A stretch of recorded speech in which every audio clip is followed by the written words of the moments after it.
There we go. So welcome everyone to this webinar about the Advanced Stop Smoking Cessation Service for community pharmacies across Cheshire and Merseyside. My name's Adam Irvin. I'm the CEO of Community Pharmacy Cheshire and Wirral, and I'm just here to host and to do the technical bits. So you won't hear me very much at all tonight. It's much more about the other speakers. In terms of the running order that we've got today, so I'm going to do a very brief introduction, and then I'm going to hand across to Alison Scowcroft, who's here tonight from Midlands and Lancs CSU, who are doing the implementation of the service. Alison's going to take us through not just the implementation, a little bit about the service, where we've come from the pilot, and she's also going to take us through where the various trusts are and which pharmacies, or a map of the pharmacies that have signed up as well. We're then going to hand across to Kate and Tricia from the Liverpool CURE team, who are going to give us an update about the Liverpool University hospitals and where they're up to and what their service looks like. Liverpool is the one hospital that we've got a definite go live date for, and that's what's triggered this event and all the rest of it. We then go through from all of the PharmOutcomes information and the demo from Matt Harvey at Community Pharmacy Liverpool, and then after that, and we've seen the demo, whatever time we've got left in the run up till 9 o'clock, we'll run as a question and answer session hosted by Louise and Helen from Halton St Helens and Knowsley, and Lisa from Sefton. A little bit of housekeeping, because this is a Zoom webinar rather than a Zoom meeting, so it is a little bit different. If you're attending as an attendee, you should have a bar across the bottom of your screen that looks a little bit like that. Attendees don't have the rights to speak in this, it's just the presenters, so the people that you'll see on your screen at various times are the only ones that will be able to talk. The main function you need to be aware of on the bar at the bottom is the Q&A function. This functionality lets all of us see the question. Some of them, if they're very simple and very niche questions, they'll be answered in the chat directly, and it'll just go back to that contractor. The majority of them will hold to the question and answer session at the end, and we'll be able to field those and hopefully read them out to everyone, so there's a bit of a record about what's what. Because I'm sure if one person has a question, there'll be at least 20 or so across the patch that will have it. I mentioned before about the recording. This session will be recorded. We'll host it on YouTube, and that should be useful as we go on in terms of as the service develops over time and more hospital trusts come online. It gives us a resource that's there and ready to use as well, which will be really handy. In terms of the intro and overview, one thing we don't do is we don't replace the PS&C resources. This guide layers on top of it and gives the local information. So if you've not already accessed the PS&C resources, if you go to the main PS&C website, go to National Pharmacy Services on the top bar, there's a section for the Smoking Cessation Service. There's some really good guidance on there. It also gives you a contractor checklist for your teams to use to see if they're ready or not for the service to go live. And it describes really adequately, really well, what equipment you'll need in the consultation room, what training your teams will need to do, and that's your responsibility before you declare yourself going live. So that's the things to go back to and utilize that checklist. It's really useful. The thing I do want to stress, it's really helpful to link your own timeline to the timeline of that of your hospital, and that's quite a neat segue into Alison, who's going to tell us a little bit about the implementation pathways, and as part of her presentation to you, she'll give you an update on where all of the hospitals across Cheshire and Merseyside are up to. So I can see Alison's popped up on screen, so I'll hand across to her now and I'll stop talking. Thanks very much, Adam. So I work with the Midlands and Lancs CSU, who are responsible for overseeing the national implementation of the Smoking Cessation Service, and my responsibility is the North West region, so looking after Cheshire and Mersey along with Greater Manchester and Lancs and South Cumbria. Next slide, please. So I'm just going to give you a little bit of a background this evening, talking about the long-term plan and the Ottawa model of smoking cessation and how that fits into the Smoking Cessation Service. I'm not going to go into too much detail about the Ottawa model because I know that Kate and Tricia have got some slides on that later as well. I'll talk to you a little bit about the pilots that took place before this was commissioned as a nationally commissioned service, and then I'll give you a bit of an update on the national implementation. Next slide, please. Thank you. So in terms of the NHS long-term plan, prevention is a core component, and the long-term plan commitments set out the NHS's contribution to to tackling tobacco dependence, particularly that by the year 2023-24, all people who are admitted to hospital who smoke must be offered NHS funded tobacco treatment services, and that's relevant to acute trusts as well as maternity and mental health services. So these commitments in the NHS long-term plan are designed to be the NHS's contribution to delivering a smoke-free generation, and they're building on the good work that's already been delivered and complementing those current smoking cessation services.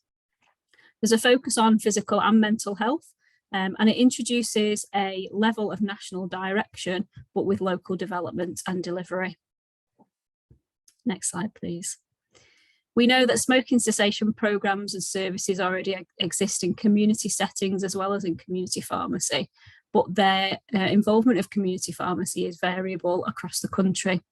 So we know that hospitals will be adopting the Ottawa model of smoking cessation, and that needs to be adopted throughout England as part of the long-term plan.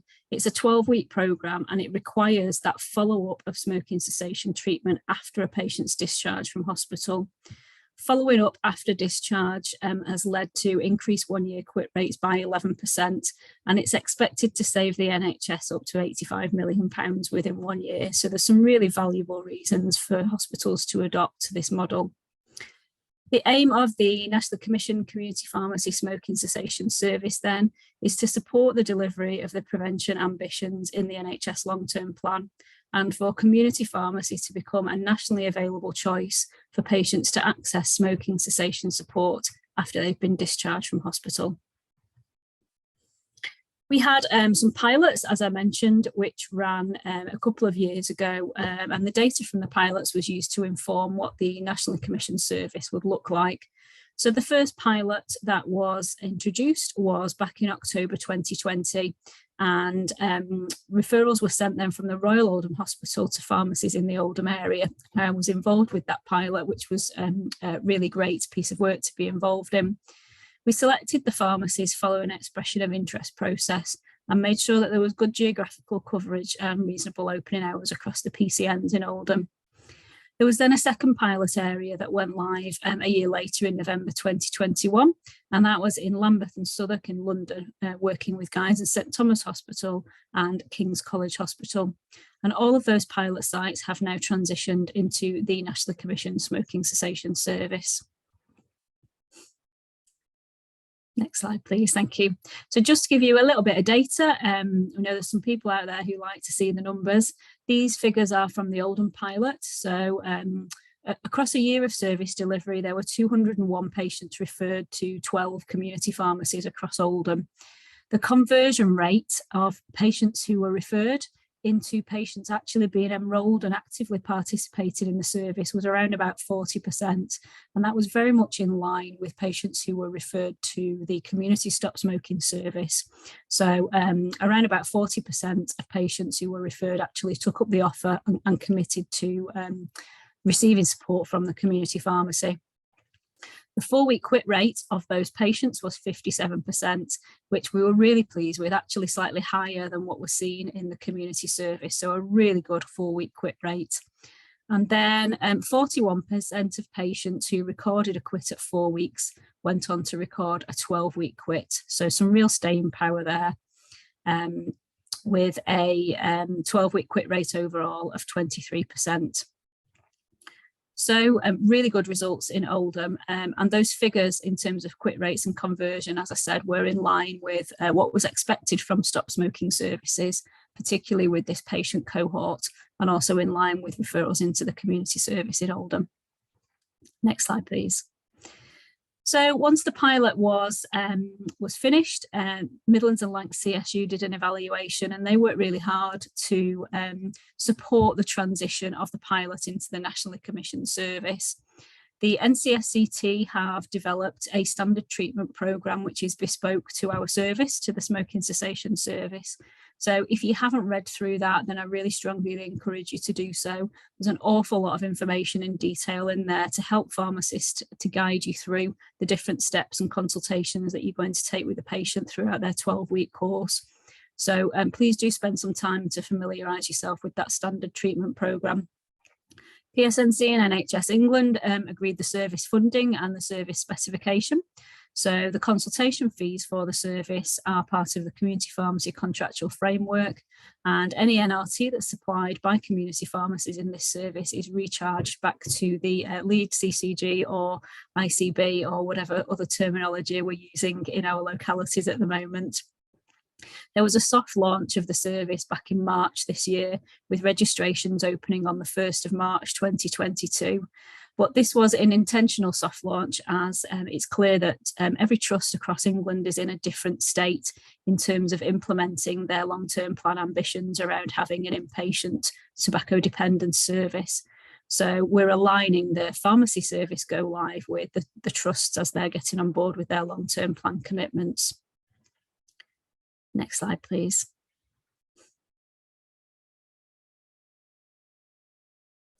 So Midlands and Lancs CSU have been commissioned by NHS England to support the rollout of the smoking cessation service. And the role of the CSU really initially was around scoping and mapping. So understanding the position of each acute trust in terms of their delivery of the relevant parts of the long-term plan, as I mentioned, just to inform that planning, and also then to identify key stakeholders to support working groups or task and finish groups that are set up. The CSU's role is then to facilitate that implementation at a local level. So there's a CSU contact for each region. They are responsible for ensuring that any pilot sites transition successfully into the new advanced service, and then engaging with the early implementers and those sites who are looking to start delivery. And hence the reason why we're here this evening talking to you with colleagues from Liverpool University's Foundation Trust. There's also a role in production of supporting documents and promotional material. So we've got 3 stages in our process to go live. The first stage is all around scoping and mapping. So that initial engagement with the trust, identifying who the right people are within the trust to talk to about setting this referral pathway up and establishing that working group. Those working groups will include OHID, which is the Office of Health and Improvement Disparities. I think I've got the right terminology there. That was formerly Public Health England. Public health teams, LPCs, acute trusts, and any commissioners from the locally commissioned service, if applicable. Once we've got the right people around the table, we then move into stage 2, which is agreeing that referral pathway. So the referral has to be sent electronically, but there's a number of different routes that can take. So working with the trust to support them to make that decision about how that referral is going to be sent. Then we move into stage 3, which is community pharmacy engagement, which is the purpose for us being here tonight.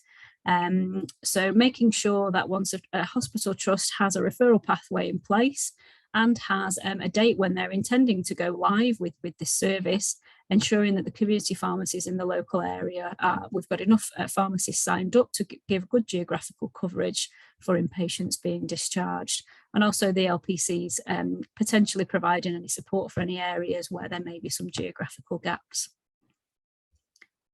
In terms of the pathway, it's very simple. You've got a hospital inpatient who's undertaking a supported quit attempt.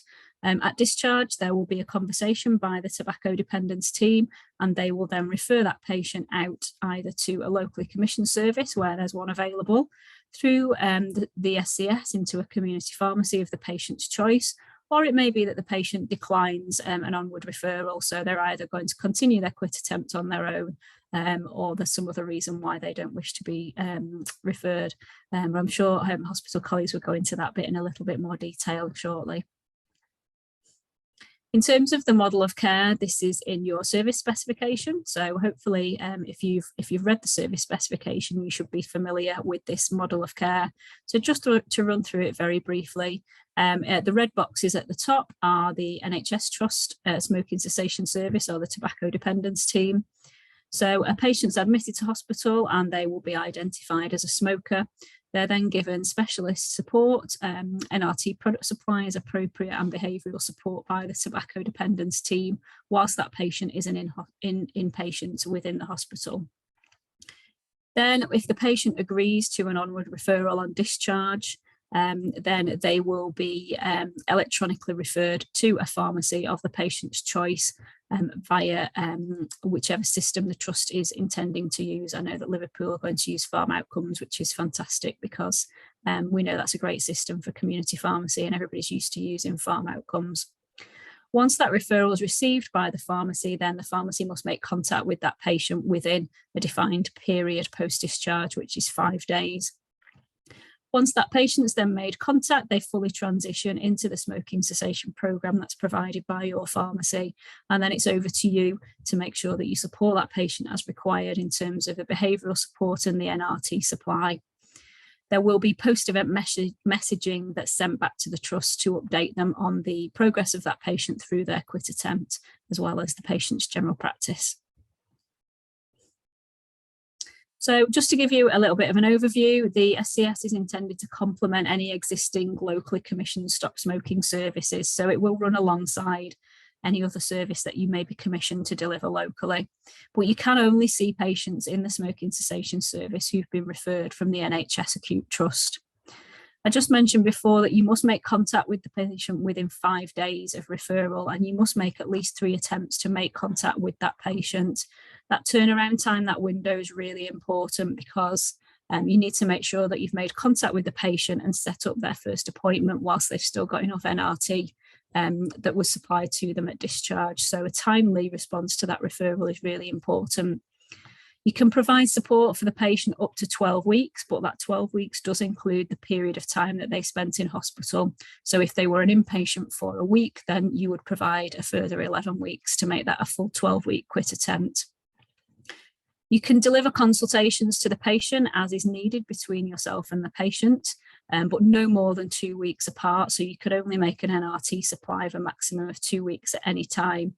Please do check the drug tariff for the agreed list of products that are available to be provided under this service. And you can deliver these consultations face-to-face or remotely. If you are delivering consultations face-to-face, then please do use carbon monoxide monitoring to support that consultation. It's really beneficial from a patient perspective for them to be able to see the results of all their hard work on the carbon monoxide monitor. And it's also useful data to send back to the trust when they've had their 4 and 12-week quits to say whether that quit was CO verified or not. You do need to make a clinical record of all service activity related to service provision, and I think the preference in this area is for you to use PharmOutcomes as mentioned before. There will be no charges to patients for this service for any NRT that's provided, so even if they pay for their prescriptions, you're not expected to take a prescription charge off the patients. The data that's required to be returned to the referring trust and the patient's GP is included in the service specification, but as you're using PharmOutcomes, hopefully that will all be handled by the system. In terms of fees, there's £1,000 setup fee, and that's quite generous. That covers all the training that needs to be taken place in terms of the NCSCT practitioner training, along with the provision of the equipment that you need to buy, the carbon monoxide monitor. And then in terms of activity fees, you get £30 for that initial consultation, £10 for each interim consultation, and the last consultation is £40. And remember that last consultation, and though ideally it's week 12, if the patient stuck with you for 12 weeks, that last consultation can be claimed for any time from week 4. Your claims do need to be submitted manually for the time being through the NHS BSA Manage Your Service portal. Quick note on the training: if your pharmacy's already signed up to deliver the service, then you should have completed all this already, but it's worth just going over it. So the pharmacist needs to have completed the NCSCT Stop Smoking Practitioner certification. If you've already done that for a locally commissioned service, you don't need to repeat the training. But if you haven't done that before, you do need to complete that. That's quite a significant piece of work to do. So I would give yourself some time to complete that. It's not a quick hour e-learning module. It probably takes a little bit of time to complete that. There's also some additional NCSCT modules that you also need to complete around supporting patients with mental health conditions, pregnant women, and also using e-cigarettes. As I mentioned before, you need to have read that NCSCT standard treatment programme, which you'll use to support your consultations with patients. And you need to have an appropriate carbon monoxide monitor and a SOP in place for your sign up on the BSA. I think there's some information about carbon monoxide monitors on that PSNC page that Adam mentioned earlier. So if you don't have one in stock as yet, please check on PSNC before you order one to make sure that you get the correct type of model. In terms of progress within your area in Cheshire and Mersey, you can see it's a little bit of a mixed bag. We've got some green and some amber and some red on there. So Liverpool University Hospitals NHS Foundation Trust are going to be the first trust to go live in Cheshire and Mersey, which is fantastic. So really thanks to Kate and Tricia and the team for all their hard work over the last few months in putting this pathway into place. We're in discussions also with Wirral University Teaching Hospitals, had a meeting with them this morning. So we're looking at trying to progress the pathway with Wirral. And we've had some initial conversations also with Clatterbridge, St Helens and Knowsley and Mid-Cheshire. Mid-Cheshire potentially, we might be looking to go live perhaps in September sometime. So conversations have progressed with Mid-Cheshire. You can see the other trusts are a little bit further behind. We're focusing on those trusts who are keen and eager to go live, focusing our attention on them. So we will get round to the rest of the trusts within Cheshire and Mersey over the next few months, I'm sure. The next slide just shows the pharmacy sign-ups across the area. So there is a dashboard that you could actually access to look at this. And I think we've got a link to that in the slides towards the end. So that dashboard is updated once a week as we get updated information from the BSA in terms of registrations. But you can see for Cheshire and Mersey, there's quite a lot of registrations on there. We've got some good coverage. As soon as we get some a trust going live, some of those orange blobs will turn to green, and that will show that those pharmacies are live and ready to accept referrals from the trust. So as I mentioned, Liverpool University Hospital Trust are due to start referrals at the beginning of August next week, and they're going to send their referrals through PharmOutcomes. So again, one of the purposes of this evening is just to make sure we've got good pharmacy coverage across the geography. So if you are attending from a pharmacy that is in the Liverpool area and you haven't signed up to the service, then hopefully you will review the information and complete your sign up. So just some references here for you, back to that PSNC page that Adam mentioned earlier, lots of useful information on there. There's also a link to the service spec and the Midlands and Lancs CSU dashboard that I mentioned earlier, and a link to the standard treatment programme, which is going to be important for you. So that's my content for tonight. I'll hand back to my colleagues for the rest of the presentation. Thank you very much. Brilliant, thanks, Alison. I've seen there's a few questions coming in. Helen has been answering them as we've been going along. There's a couple, if your question still remains unanswered, it's one of two things. Either we're going to pick it up at the end, or actually it's probably going to be answered by some of the content that's coming up. So we'll hold it for now and hold all the questions through to the end. The next section is from the Liverpool University CURE team. Kate was on the line. Unfortunately, she's had to dash off to do a family emergency. So Trish, are you there and you're ready to talk us through the service and what's what? Yeah, I'm sorry, I just can run the slides, but absolutely I can comment if necessary. Absolutely. Brilliant. So I'll turn the slides over. Just let me know when. All right, thank you. Yeah, so my name is Patricia. I'm one of the advisors at the Royal Liverpool University Hospital, and I work with Kate and Gareth. So basically, that's it. So if you please go. Yeah, so I'm gonna talk about the service itself, but it's not that different from what our colleague already spoke to. So basically, we are a smoke-free site. So we visit every patient. So we visit every patient that is. We have the smoking status compliance, and we have to make sure that we know what patient we should visit. So our visit it happens in 24 hours, and we visit basically the whole trust. So despite the fact that the patient wants or not to quit smoking, since we, as I said, we are a smoke-free site, we have the opportunity to present the service and the nicotine replacement therapy, because sometimes the patient never heard about before. So it's an opportunity that we absolutely have to use it. If you please, yeah.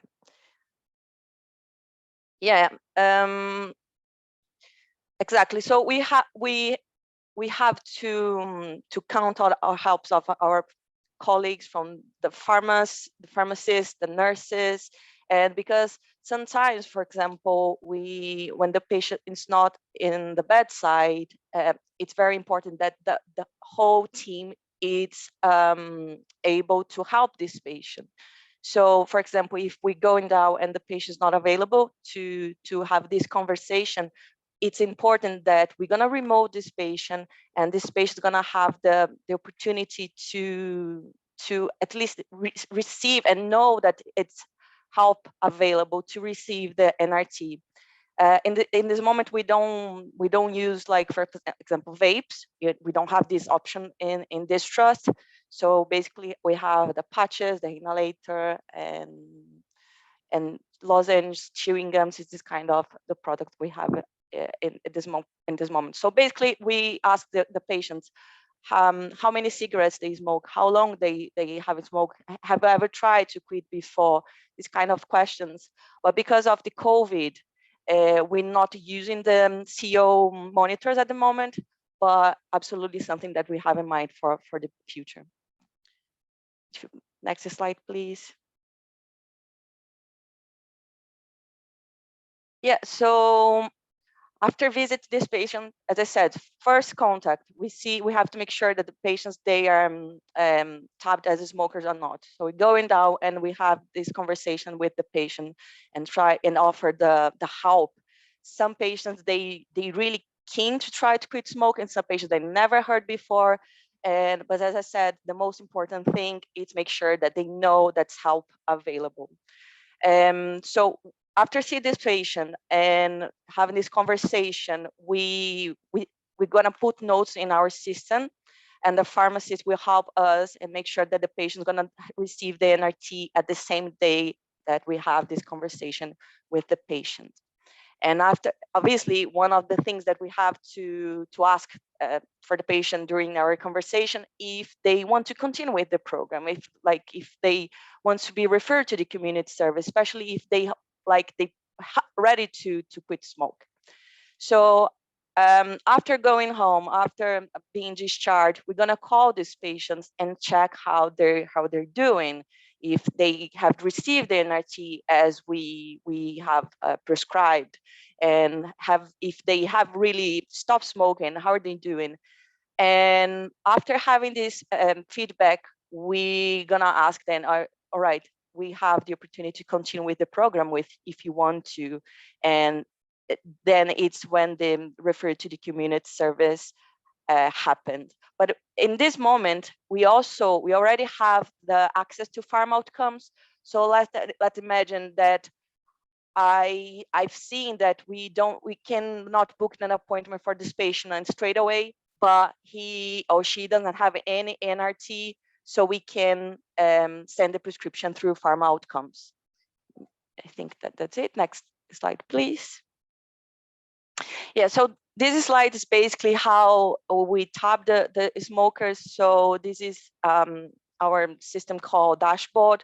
All the staff members have to do in order to allow us to see what patients we have to visit, it's tab the patient as smokers or not.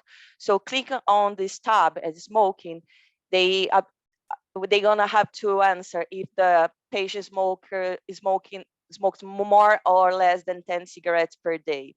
And automatically, we're gonna receive the referral, and automatically the trust gonna send a note about the NRT, consider the amount smoked per day, like less than 10 cigarettes, more than 10 cigarettes, this kind of thing. Next slide, please. Yeah, so this is how I was saying about how it works, the smoking status compliance. If the the patient is smoker, ex-smoker, never smoked.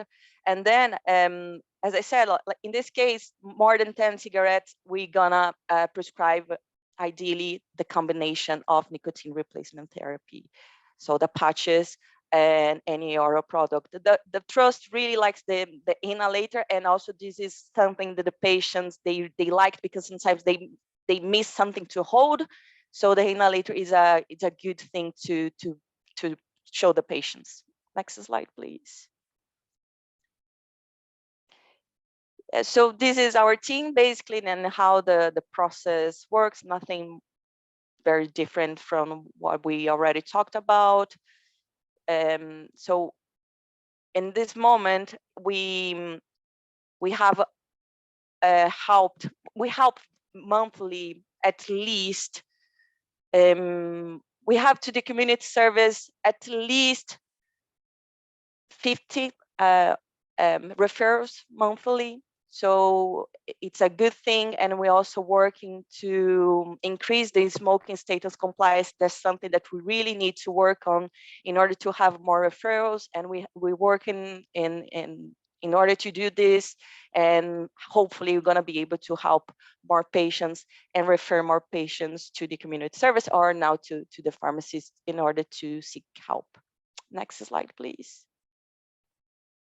Yeah, so this is our contact.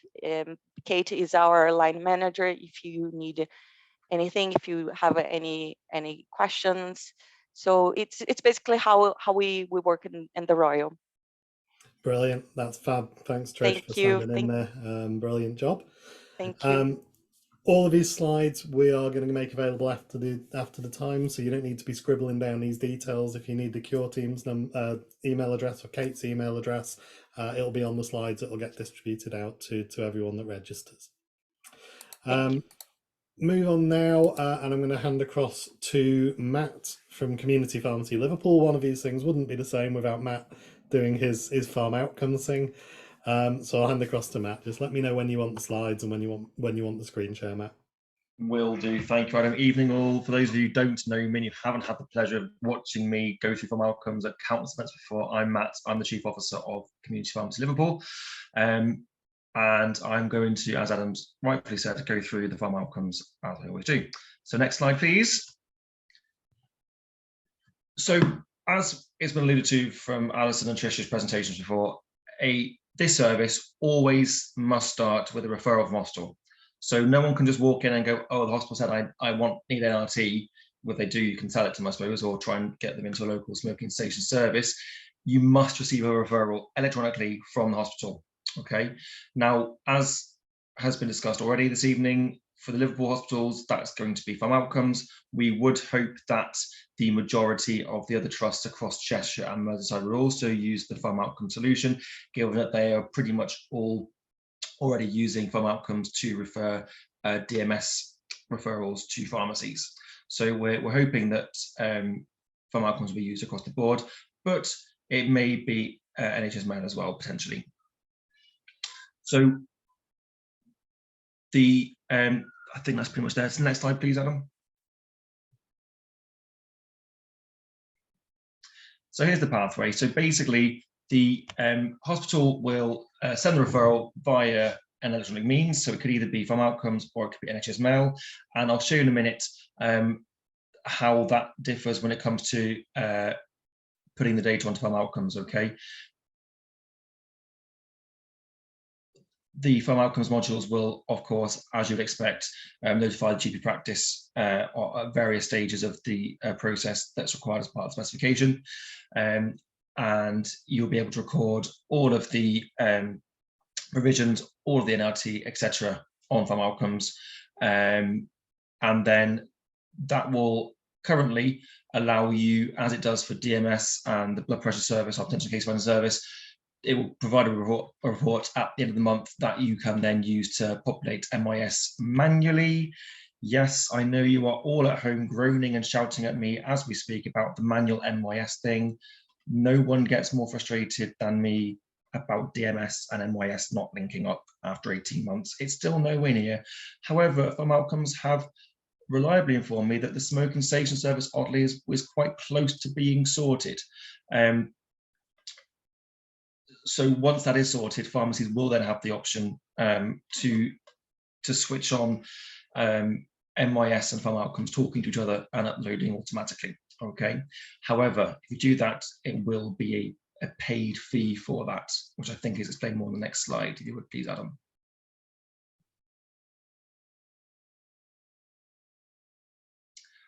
Okay, so the PharmOutcomes templates are ready-ish. I had a very brief meeting with them at 4:30 this afternoon, where we went through the last final drafts. I've seen a couple of things need changing, so I'm emailing them on this screen as I'm finding things.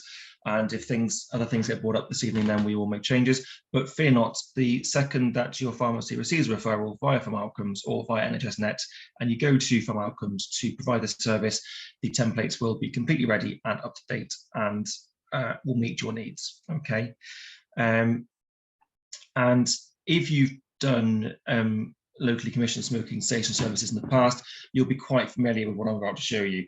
You have the initial appointment where you get the capture the patient details and desires, etc. You then have the various weekly NRT supply templates, and then finally you have the kind of the 4 and 12 week quit outcome templates to provide as well.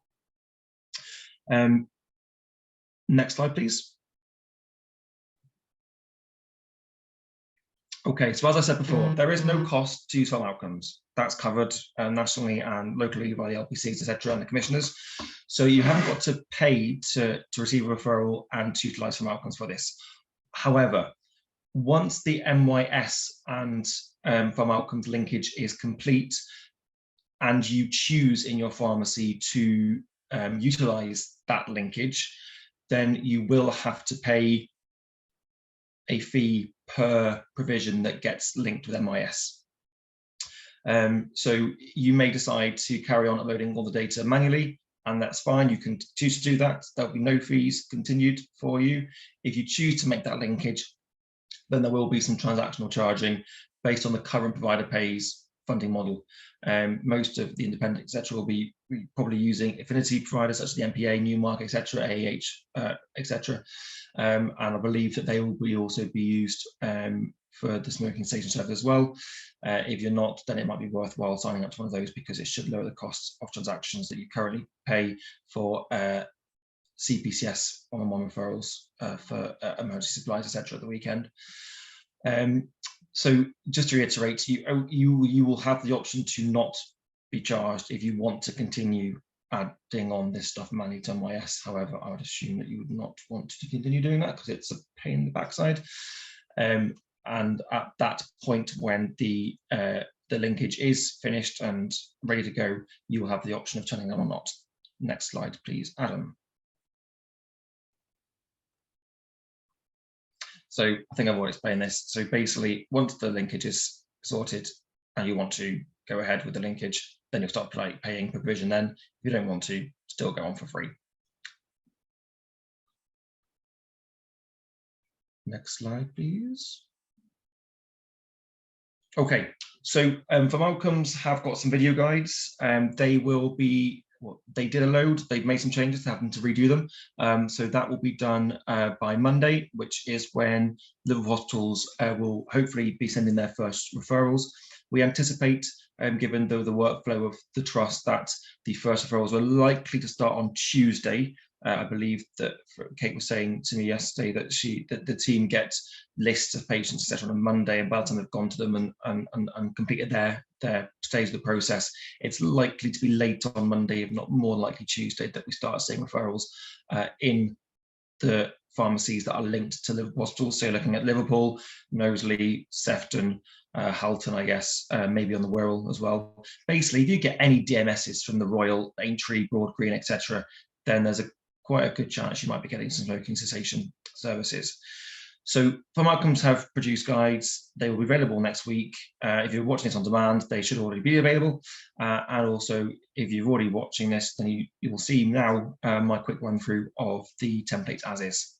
So I believe at that stage, Adam, if I start showing my screen.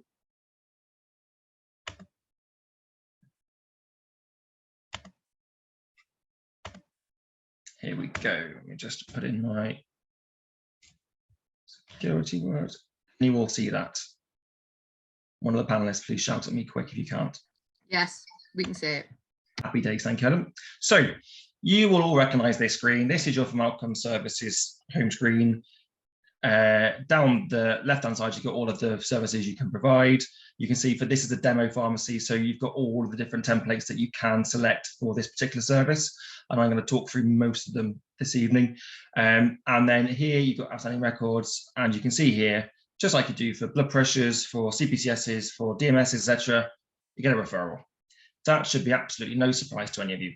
Okay, so you can click on the referral, and then at the top is my details. I'm going to whisk through that quickly because all my personal details, because it had to be a live patient. I couldn't do a dummy patient.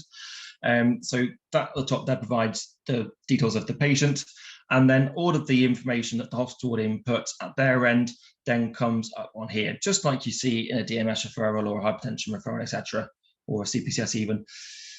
So all of you should get a quick date here.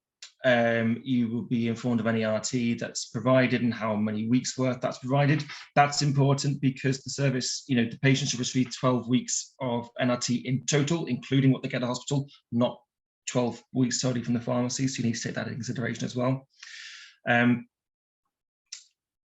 The bit that is different here is there's no accept button. It's either complete or return.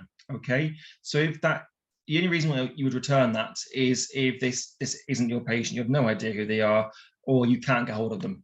So there are different rejections here. So the client's declined your services in the pharmacy. They've DNA'd because you've made 3 attempts to contact the patient and they've not been contactable, or there's any other reason. Okay, now if another reason may be that there's suddenly a change in staff and there's not a pharmacist that can provide the service, or you've somehow managed to go out of stock of every single NRT known to man and you can't supply the NRT on the service, then you could potentially at that point, rather than reject the referral, it would probably be better from a patient perspective if you can refer that to another local pharmacy that offers the service, and that is possible as well. Okay, so you would then complete now.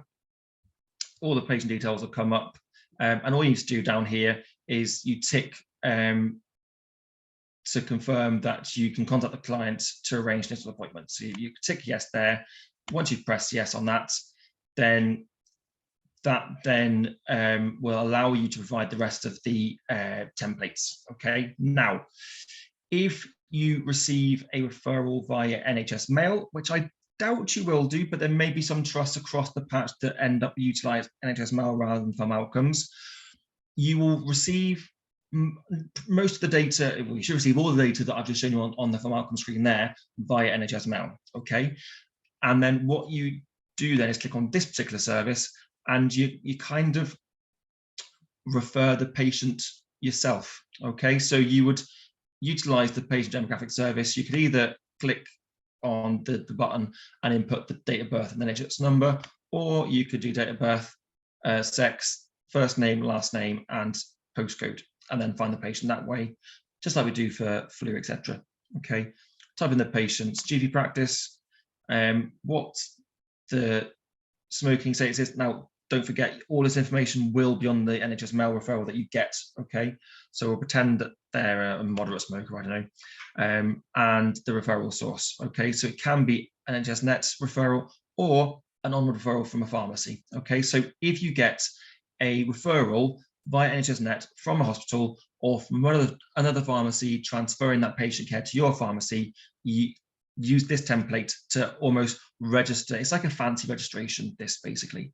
And then this is important. So if it's a referral from the trust, it's asking you for the ODS code. That is the ODS code of the trust, not of you. So don't be putting your F code in, because that ain't going to work. You need to put the trust ODS code on. Whereas that, I hear you all shouting on your muted microphones, that will be on the NHS mail referral that you receive. Okay, you press save, and then that will then allow you to do the rest of the service. Okay, so initial appointment. as I've said before, this is very, very similar to current smoking cessation services. Now, I referred myself, so there we go. My full Sunday name there, Matthew William George Harvey. There we are, chaps. Click on me or whoever the patient is. Now, if you think, what was a quick date? I don't know where the quick date was. I haven't got it here. You go back onto the provision history here and click on the referral illustration, and then you can see down here that the quick date was 28th of July. Okay.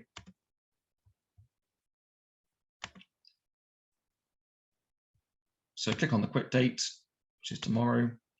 Then there's the usual consent to share questions. So you need to consent to share the information with the GP practice, because they will be informed at this stage and the 4 and 12-week appointments that the patient is on service and receiving NRT. You also need to allow you to share the information back to the referring hospital trust, and you also need to get them to consent to share that NHS Digital will receive some data on the quit attempt. You then type in the practice. Now, the reason why this isn't automatic is a very good reason. It's just in case over the 12-week period, the patient may potentially change GP practices, especially if they've been referred out of area or whatever else. Okay, so it's an annoyance. And I did vent my frustration at PharmOutcomes earlier on, like, why do you have to keep typing this in?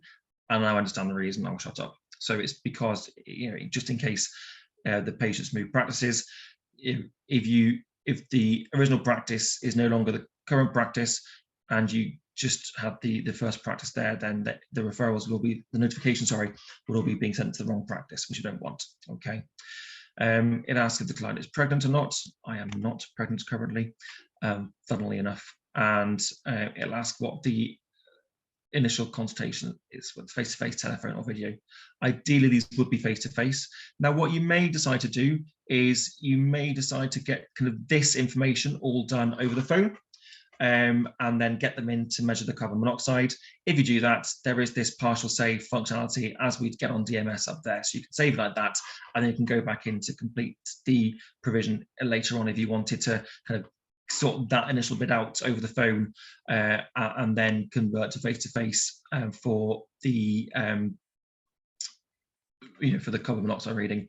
Ignore this levy status, as we just started before. No one's being charged for this. This is what I need to get them to change from the template. There's a quick little aid memoir here then, which is quite a useful aid memoir, just for the pharmacist who's providing the provision to go through, just to check the client's readiness to quit, the client's aims, the benefits of quitting, and what sort of options that the patient has for NRT, etc., etc. Okay, so a quick little tick there to indicate you discussed it. And ideally, you would then measure the carbon monoxide level and then put in a reading here. Because I'm a current smoker, I'll be 25. I'm not a current smoker, but we'll pretend. It does ask whether there's any e-cigs being used.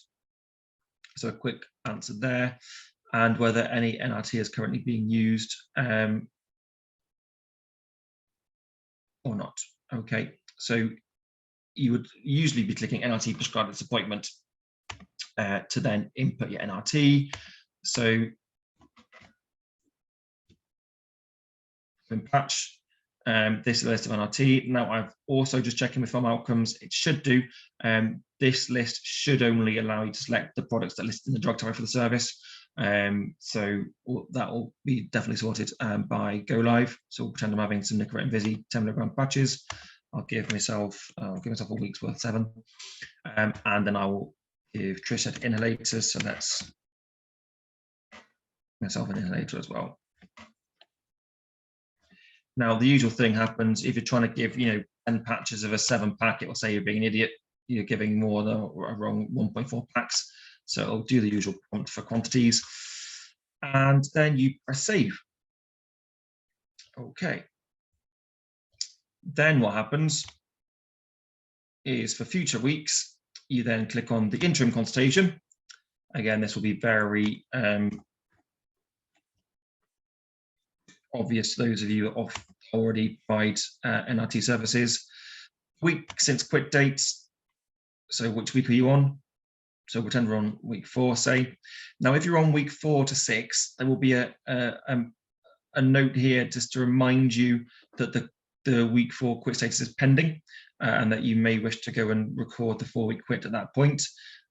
Also on week 12, it will remind you that week 12 is the quit outcome appointment. You can't supply NRT on week 12, so it will let you complete the template, but you can just click the link there back to quit outcome template. Okay, so we'll be in week 2 now. Again, ask whether the consultation is face-to-face, whether you recorded carbon monoxide. I've now been using some NRT, so I'm going to have a CA reading of 3 because I've now quit because I'm a good boy. Again, same questions, any e-cigs, whether NRT was provided, and then you type in, just like you did before, and press save. The 4 and 12-week quit appointments are here. So again, on this one, it asks you the client name and also the GP practice, because there'll be a referral sent for this. So, just make sure that you're getting the right GP practice inputted in there. It'll ask whether you're doing your 4-week or your 12-week quick review. So for the instance, 4-week, again, it's all exactly the same. Was it face-to-face? Was a carbon monoxide level recorded? And if it's less than 10, we all know that's a CA quit verified, so that's a yes.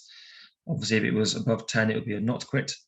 And the same questions about NRT and e-cigs, and you can then select what NRT you're giving there. Okay, for the 12-week review, again, the same questions apply, but of course, it doesn't allow you to select NRT because there is no NRT to be given on the 12-week appointment. Finally, I will show you how you can refer on to another pharmacy. Okay, so as I said before, you might need to refer on to another pharmacy if your pharmacist leaves and the new pharmacist you're running on locums can't provide the service, because currently, as we know, as it currently stands, only pharmacists can provide the service. I hope by the time some of you are watching this and we're a few hospitals on the line, that's changed and other staff can do, but as we currently stand here on the 27th of July 2022, we can't, it's going to be pharmacists. So basically what you do here is you would type in all the patient details, and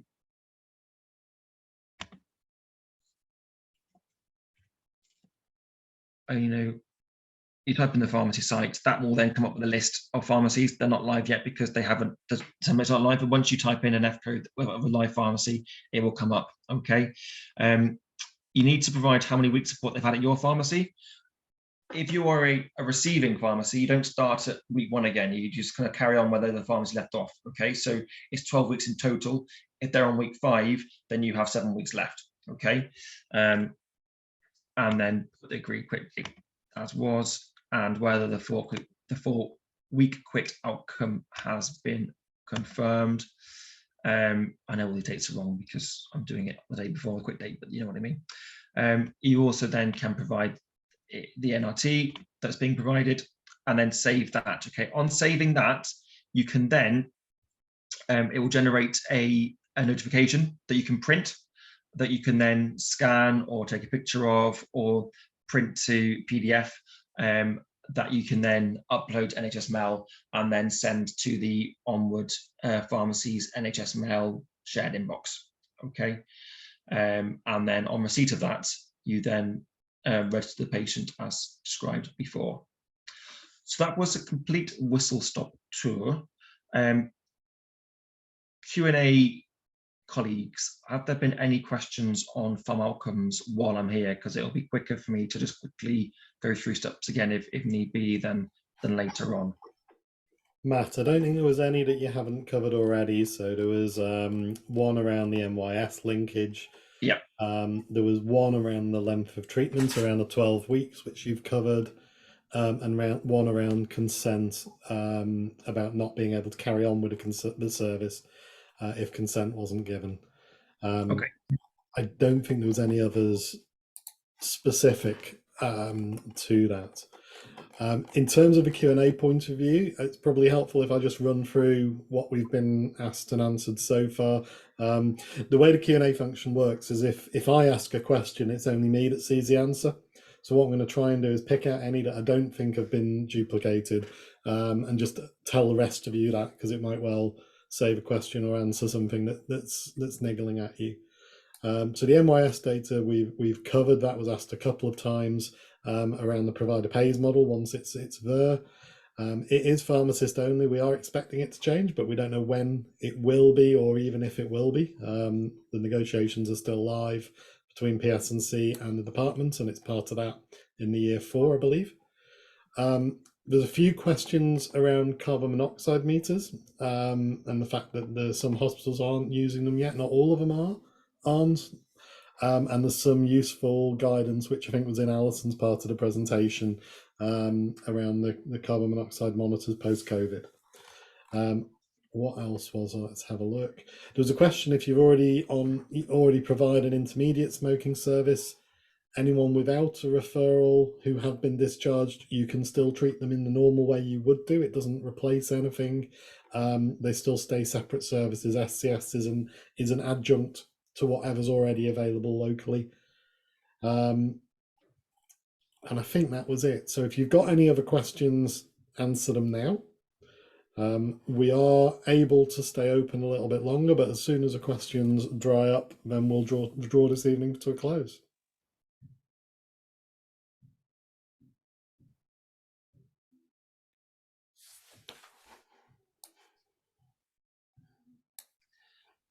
Adam, it might be worthwhile stating at this point, we've got Liverpool hospitals going live on Monday. We have pharmacies locally in Liverpool, Knowsley, Sefton, Colton, etc., who have signed up. I don't think we've stressed enough at this event that if and when you sign up, you're declaring you are ready. If you're not ready, you need to make sure you are ready by Monday. So crack on would be my sincere advice there. If you've signed up, you are ready to receive a referral on Monday. Yeah, but that's really good counsel, Matt. Thank you. There's a question in, which is probably one for you, Matt. If a referral to another pharmacy is needed, can we foresee in the future being able to do that referral via PharmOutcomes rather than creating a PDF and sending via NHS mail? No. Unfortunately, with PharmOutcomes, same with DMS and other services like that, you have to send it by NHS mail. They gave me the reasoning for that earlier on as well, and I can't remember that reasoning, but it was quite a valid thing. I think if by allowing referrals onto other pharmacies, it makes the rest of the template extremely complicated, and there's far more room for human error on the rest of it to allow that to happen. And also it blocks the hospital seeing any of the data as well, for some reason. I don't know, I do drugs and IT generally. I didn't quite understand what they were on about when they were discussing it with me. But, so no, I'm afraid not to NHS mail. But you can use that template to ensure that all the data that the referring the pharmacy, the receiving pharmacy needs, sorry, is there. Can I just mention about, I was just going to add after you spoke, Matt, actually, and Fiona's asked the question, actually, you can sign up, you don't have to, right, that's it, the only chance you can sign up is on the, to get ready for the 1st of August. You can sign up later if you take more time to actually do the training, for example, because it is quite a lot of training if you haven't already done that before. And obviously the extra training regarding pregnancy and mental illness as well that you might need to get in place. So you can sign up after the 1st of August. It's just, if you have already signed up, you've got to make sure you're ready to receive, you've signed up and you said, right, I'm ready. So you must be ready on the 1st of August if you have already declared that you're ready. And if you declared you're ready and you're not going to be, then you can undeclare yourself to make sure the hospital don't send you any referrals. You won't then trigger a second £1,000 setup payment, just in case any of you people were trying to get around that one. But yeah. We welcome anyone signing up after the 1st of August. Lots of pharmacies aren't going to be ready because of holidays, etc. And we hope that this event will give those of you who are wondering and thinking about it the information to be able to make a decision as to whether to do so or not. And we hope that would change your mind to do so, hopefully, because the more pharmacies, the merrier. Yeah, and just to come in on that, because we have had a couple of questions around if you've signed up but you want to withdraw. There's a piece on the frequently asked questions element of the PS&C website around withdrawal. So withdrawal is a month's notice. Obviously, signing up and declare is part of the sign-up process, as you declared you were fully ready. So if a pharmacy has signed up and they aren't fully ready, there's a bit of a problem with the declaration there, and they've got a bit of a tricky to resolve with NHS England and the fact they've claimed a readiness fee without being ready. So I'll leave that for the pharmacies to have that conversation where they want to. However, there is a methodology of withdrawing from the service if you want to, but it's a 1 month notice. So I don't know if there is any way of bypassing that. I don't know if anyone on the panelists is aware of that.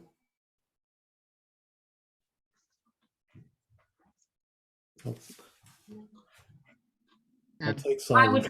I would obviously withdraw as soon as you can, Yeah. because you will receive a referral, and if you're not ready, then that's going to make the service fail, which isn't great for our reputation. So I'd probably say make sure whoever your LPC is, if you're in that situation, get in touch with them, and they can start doing the liaison with you and NHS England just to make sure it's in the right place.